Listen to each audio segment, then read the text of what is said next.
지난주 본문 말씀이 같습니다. 본문 말씀이 같지만도 내용은 다르게 제가 준비를 했습니다. 제목이 전도. 전도는 필생의 우리의 사명이고 주님이 우리에게 늘 부르짖듯이 외치는 것이 전도입니다. 전도하라. 어디서든지 전도하라.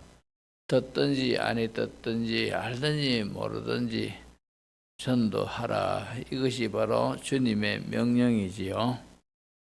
사도행전 4장 12절을 보면은 다른 이로서는 구원을 받을 수 없나니 천하 사람 중에 구원받을 다른 이름을 우리에게 주신 일이 없음이라 하였더라. 왜 우리가 전도를 해야 되느냐? 예수님 믿는 것 외에는 구원받을 수가 없기 때문에 우리가 전도를 해야 되는 겁니다. 많은 사람들이 헛다리 짚는 사람들이 얼마나 많은지 모릅니다. 우리가 저들에게 듣기 싫어도 전도를 해야 되고 바빠도 전도를 해야 되고 우리가 여러 가지 불청객 같은 그런 처지를 당하더라도 우리는 전도를 해야 됩니다. 왜 그러느냐? 예수님 믿는 것 외에는 구원받을 길이 없기 때문에 그렇지요. 오늘 본문 13절, 14절을 보시면은 그들이 베드로와 요한이 담대하게 말함을 보고 그들을 본래 학문 없는 범인으로 알았다가 이상히 여기며 또 전에 예수와 함께 있던 줄도 알고 또 병난 사람이 그들과 함께 서 있는 것을 보고 비난할 말이 없는지라 이랬지요. 나면서 안전뱅이가 되어 있는 사람을 베드로가 은과 금은 내게 없거니와 내게 있는 것을 네게 주노니 곧 나사렛 예수 이름으로 일어나 걸어라. 이래가지고 이 사람이 걸어나지, 그죠? 걸어나가지고 뛰어다니고 이렇게 했는데 이 사람이 몇 살 때 그런 은혜를 입었는고 하면은 오늘 22절 보시면은 이 표적으로 병난 사람은 40여 세가 되었더라. 이러지, 그죠? 그러니까 40살이 됐어요. 40살 동안 늘 앉아가지고 이제 남들이 업어다가 앉혀주면은 거기서 동냥을 하고 동전을 얻고 이렇게 살았던 사람입니다. 얼마나 불쌍한 사람입니까? 그런데 이 사람이 멀쩡하게 걸어다니면서 이제 서가 있는 겁니다. 그러니까 놀라고 수군거립니다. 왜 그렇습니까?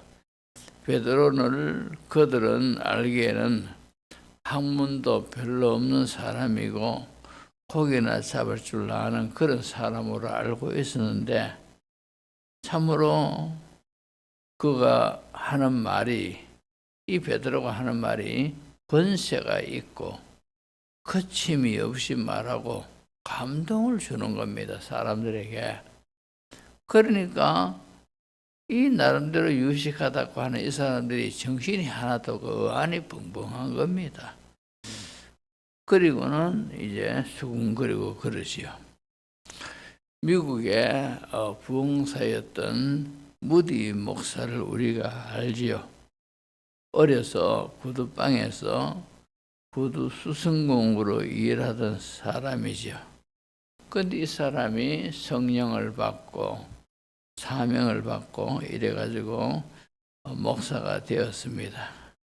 그리고 목사가 되고 감동을 주고 이러니까 이 교회에서도 부르고 저 교회에서도 부르고 이러다 보니까 부흥사가 됐습니다.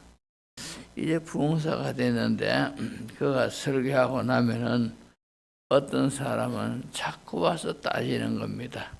당신 설교가 이런 표현이 철자가 틀리고 발음도 틀리고 하니 그런 것을 적어가지고 무디 목사님에게 일부러 딱 적어 보여주면서 무안을 주곤 합니다.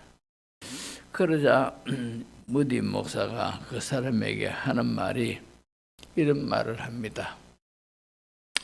나는 배움이 짧아가지고 무식도 하고 말도 어눌합니다. 그런데 선생님은 많이 배우셨고 말도 청산유수 같은데 그 많이 배운 학문과 청산유수 같은 언변을 가지고 하나님 앞에 몇 영혼을 전도했습니까?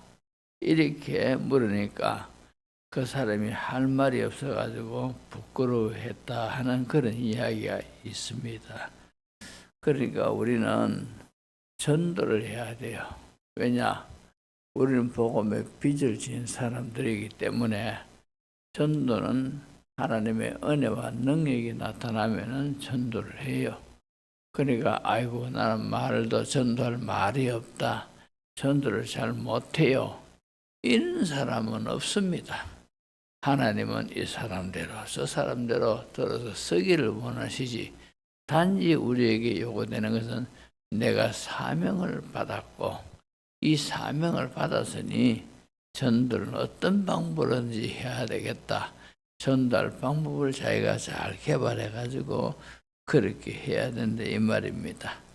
14절 16절을 보시면은 또 병난 사람이 그들과 함께 서 있는 것을 보고 비난할 말이 없는지라 명하여 공회에서 나가라 하고 서로 의논하여 이르되 이 사람들을 어떻게 할까? 그들로 말미암아 유명한 표적 나타난 것이 예루살렘에 사는 모든 사람에게 알려졌으니 우리도 부인할 수 없는지라 그렇게 고민하고 말을 합니다. 자, 이런 것을 보면서 우리 예수 믿는 사람들은 가급적이면은 전도하기 위해서 증거를 가지고 있으면 더 좋지요. 예수 믿는 증거들. 이런 증거들이 있으면 훨씬 더 전도하기가 쉽습니다. 그래서 가령 예를 들어가지고 자기 몸에 어떤 병 나은 거라든가 자기가 이런 은혜를 받았다든가 아니면은 영적인 체험을 했다든가 이런 것들이 있으면은 전도하기가 훨씬 더 좋다 이 말입니다. 자, 오늘 본문 20절에 보면은 우리는 보고 들은 것을 말하지 아니할 수 없다 이랬죠. 우리가 세상 사람들 앞에 확신을 갖고 그리고 담대히 복음을 전하기 위해서는 확신 그 자체가 참 중요하지만도 보고 들은 것을 말하지 아니할 수 없다 하면서 증거가 있으면 더욱 효과적으로 할 수가 있습니다. 이 세상이 병들고 썩어가고 죽어가고 있는 세상에 우리가 가지고 있는 유일한 정답이 무엇이겠습니까? 바로 우리의 유일한 소망 예수님이시요. 그리고 십자가의 은혜입니다. 요즘 국민학교든지 중학교든지 초등학교든지 중학교든지 고등학교든지 대학교는 좀 덜합니다만도 동창회가 있어가지고 나가면은 유부남 유부녀들이 남편과 아내 외에 여자친구나 남자친구가 없다면은 뭔가 조금 부족한 사람 이런 취급을 당한다고 합니다. 기가 찰 일이죠. 그죠? 기가 찰 일이 아닙니까? 저는 중리동의 중리초등학교 15회 졸업생입니다. 15회 졸업생인데 15회 졸업생들이 제가 그때 졸업할 때는 반이 두 반인데 한 140명 정도 졸업을 했어요. 한 반에 한 70명씩 이렇게 공부를 했는데, 아니 세월이 이래 흘렀는데도 몇 년 전까지만 해도 한 50명씩 이래 모인다는 거라요. 50명씩 이래 모이는데 그래 이제 매번마다 이 학교가 대구에 있다 보니까 대구에 어떤 근거를 두고 그것도 1년에 뭐 2차례, 3차례씩 이래 모이는데 어떤 동창들은 대만에서 오기도 하고 서울에서 오고 부산에서 오고 멀리서도 오고 뭐 이래 한다는 거라요. 그런데 저보고 명일이 자는 대구에 있으면서 한 번도 참석 안 한다고 저들끼리 모여가지고 욕도 하고 이러다는 기라. 그래가지고 하도 뭐 들려오는 소리가 시끄럽고 해서 한번 그런 얼굴을 한번 내밀어 볼까 이렇게 하다가 그래 제 가까운 이제 동창회 장로가 하나 했는데 야 어떤 자꾸 나를 욕한다 하는데 대구에 있으면서 코백에도 안 보인다 하는데 내 한번 가까하긴 해. 니는 절대 그 오지 말라는 게래. 오면은 네가 그 길자리가 절대 아니 돼요. 그걸 왜 그러려고 하니까 1차적으로 모여가지고 동창회 이름을 불러가면서 잘 지냈나 하고 밥을 먹고 이런데 2차는 가면 노래방에 가고 3차는 또 저들끼리 짝짝이 만나가지고 어디로 가고 이런다는 거라요. 그러니까 너는 거기 가면 절대 안 된다. 네가 올 곳이 못 낸다. 이렇게 말하더라고요. 아 그렇구나. 저는 한 번도 안 갔습니다. 대구에 있으면서. 한 번도 안 가는 게 저들이 그렇게 희한하게 모이던데 이제 나이가 이제 전부 다 똑같을 건 아니겠습니까? 한 4, 5년 전부터는 안 모인다 하더라고요. 이제 나이도 먹고 하니까 남자 여자 만나봐야 뭐 시큰둥하게 그이고 하니까 별로 이제 모이지 않는다 하는 이야기 들었는데 속으로 잘 됐다 싶습니다. 날 욕하더니만. 근데 이 모이면은 그런 식으로 그죠 한다 하니까 이 세상이 얼마나 참 그렇습니까? 여자는 남자친구가 없으면 뭐가 좀 그렇다 하고 남자도 여자친구 없으면 병신 같다 소리 듣기도 하고 그런 동생이 말로가 갑니까? 할 일 없이. 또 돈 자랑 그런 데 가면 되게 한답니다. 공부도 못하는, 그때 제가 생각할 때는 공부도 시독시대 못하는 것들이 왜 돈은 그리 잘 벌었어요. 북성로에 그 기계 파는 장사를 했는데 옛날에 100억대 부자가 돼가지고 돈 자랑을 그렇게 한다 하는 거라요. 그래서 나는 돈 없지만도 니보다 정신은 똑똑하다 하고 꿀리는 게 하나도 없다 뭐 그래 말을 하는데 자전 동생에 가면은 돈 자랑하고 그런 엉망진창을 한답니다. 한때는 또 휴대폰이 나와가지고 부모 자식이 다 관계를 해가지고 수능 시험 치는데 부정행위를 하는 이런 일도 한때는 있었지요. 이렇게 엉망진창인 이 세상, 성경에는 내일 일을 자랑하지 말라. 내일이 어떤 일이 일어날는지 네가 알 수 없음이니라. 그죠?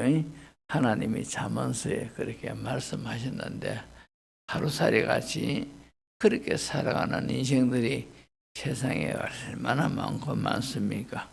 성경에 보면은 아브라함의 조카 롯이 나오지 않습니까? 롯이 소돔성에 들어갔지요. 근데 롯이 소돔 성문에 앉아있다가 천사를 만났지요. 근데 롯이 소돔 성문에 앉았다는 것은 그 성 안에서 지위가 꽤 높은 사람만이 앉을 수 있는 그런 자리가 이 소돔 성문 밖에 그 의자입니다. 근데 롯이 거기에 앉아 있었단 말입니다. 그러니까 생각해 보십시오. 롯은 소돔 성으로 들어가서 나름대로 이제 부자가 되었고 지위도 얻었고 이랬단 말입니다. 그런데 천사가 와가지고 이 롯에게 하나님이 이 성을 멸망시킬 테니까 너는 빨리 가족을 데리고 이 성을 빠져나가라 할 때 이 롯이 자기 딸하고 그리고 사이들을 불러가지고 이래저래 이야기를 했겠지요. 그런데 우리가 알다시피 사이들은 농담으로 여겼지요. 그래서 소돔성을 빠져나올 때 롯은 자기 사랑하는 아들, 사랑하는 딸, 아이고 미안합니다. 자기 사랑하는 아내 그리고 두 딸을 데리고 급히 빠져나왔죠. 오다가 자기 아내는 뒤를 돌아본 거로 소금 기둥이 됐고 결국 자기 두 딸만 겨우 빠져나가지고 롯이 그때는 사람이 없는지라 롯의 두 딸이 아버지가 술을 취하게 먹이나 놓고 내가 먼저 아버지와 동침하고 그 다음에 또 아버지 술을 잔뜩 먹이나 놓고 네가 들어가서 동침하고 이래가지고 후손이 바로 되는 게 바로 소돔 족보 아닙니까? 근데 그걸 보면서 롯이 소돔성에 그렇게 오래 살고 지위도 있고 부유도 갖추고 하면서 왜 그래 자기 말이 그렇게 믿기될 만한 사람이 왜 없었는지 그게 안타깝다는 말입니다. 물론 성경은 롯을 그래도 의인이라 그렇게 여겼습니다. 베드로후서 2장 7절 8절 보면은 무법한 자들의 엄난한 행실로 말미암아 고통당하는 의로운 롯을 건지셨으니 이는 의인이 그 중에 거하여 날마다 저 불법한 행실을 보고 들으므로 그 의로운 심령이 상함이라 그랬습니다. 그러니까 하나님 앞에서 의롭다 인정을 받은 롯입니다. 그런 그가 이 불법한 행실이 가득한 이 소돔성에 사람들을 그래도 한 사람도 전도를 못하고 한 사람도 주께로 인도하지 못하고 겨우 빠져나왔다는 것은 어떻게 보면 부끄러운 일이죠. 우리가 이 세상 살면서 우리는 예수 믿음으로 의로운 자라 이렇게 인정을 받고 있죠. 그렇다면 이 세상이 얼마나 더럽고 추악하고 악합니까? 근데 한 명도 내가 전도를 제대로 하지 못하고 이러면은 롯이나 뭐가 다르겠습니까? 그러니까 우리는 열심히 전도를 해야 됩니다. 초대교회 최봉성 목사 역시 능력을 행한다 해가지고 최근능 목사를 하지 않습니까? 이분이 한국 기독교 초기 신학교를 졸업을 했어요. 졸업하고 집으로 돌아오는 길에 이 강도 4명이 칼을 들이대고 달려듭니다. 그러니까 맨몸으로 있으니까 칼을 들고 4명이 달려드니까 당할 수가 있습니까? 그래가지고 급히 생각난 것이 졸업식 때에 교수님들이 목걸이 하나를 걸어줬어요. 그것이 바로 십자가 목걸이를 기념으로 다 걸어주더랍니다. 이 강도들이 달려와가지고 칼을 겨누면서 있는 것 없는 거 다 내놔 하니까 언뜻 목에다가 목걸이를 탁 들이미니까 이 강도들이 새로운 신종 마피인 줄 알고 다 도망갔다고 합니다. 그래서 하지만 우리가 이러든 저러든 전도를 해야 돼요. 그래서 우리는 전도의 사명이지 않습니까? 전도에 우리가 다 예수 믿고 구원받은 것이 누군가가 나에게 복음을 전해 주었기에 내가 예수님을 믿은 것 아니겠습니까? 그런 것 때문에 우리는 복음의 빚진 자라요. 빚진 자인 것 때문에는 내가 필생에 전도에 대한 사명을 가지고 있다. 이렇게 생각하고 우리는 어찌하든 간에 전도하려고 애를 써야 돼요. 오늘도 조금 전에 당회를 했습니다만도 이제 2월 달부터 태신자 전도를 위한 기도 기간, 3월 달도 역시 태신자 전도를 위한 기도 기간 이렇게 정해가지고 5월 달 총력 전도주의를 정했지, 그죠? 그래 정해놨습니다. 그러니까 이번에는 어찌하든 간에 그냥 한 사람 삐끔 데려가지고 그 다음 주부터 안 데려오고 이런 것이 아니라 그 사람을 끝까지 전도를 해가지고 결신할 수 있는 그런 사람들을 한 사람 이상씩 꼭 우리가 그죠 데려올 수 있도록 그렇게 우리가 결실 맺는 그런 전도 활동이 되어야 됩니다. 그래서 제가 나름대로 중도에 이렇게 한 명 한 명 전도되어 오는 이런 사람들은 우리 전도사님이 이렇게 특별히 관리를 해가지고 관계를 통해서 보도록 했지만도 그러나 이 전도 총력 전도주의를 통해서 제가 아주 나름대로 신경을 쓰고 해가지고 매뉴얼을 대략 꾸며놨습니다. 이 매뉴얼로 신앙교육을 시켜가지고 이제 잔치를 해도 껍데기 잔치를 하면 안 되지 않습니까? 뭔가 남는 잔치를 해야 될 거 아니겠습니까? 이번에는 그런 생각을 하고 하니까 우리 모두가 다 정말 기도를 지금부터 열심히 해가지고 찾아보면은 주변에 사람들이 있습니다. 그래서 가지고 한번 삐끔 행사차 한 대로는 이런 것이 아니고 확실하게 저 사람을 하나님이 내가 붙여주신 사람이다 이래가지고 끝까지 우리가 물고 늘어지고 교회 한번 오고 난 뒤에 또 그 사람은 교회 또 오고 이렇게 우리가 만들어가지고 결실 맺는 그런 전도 활동이 있어야 할 줄로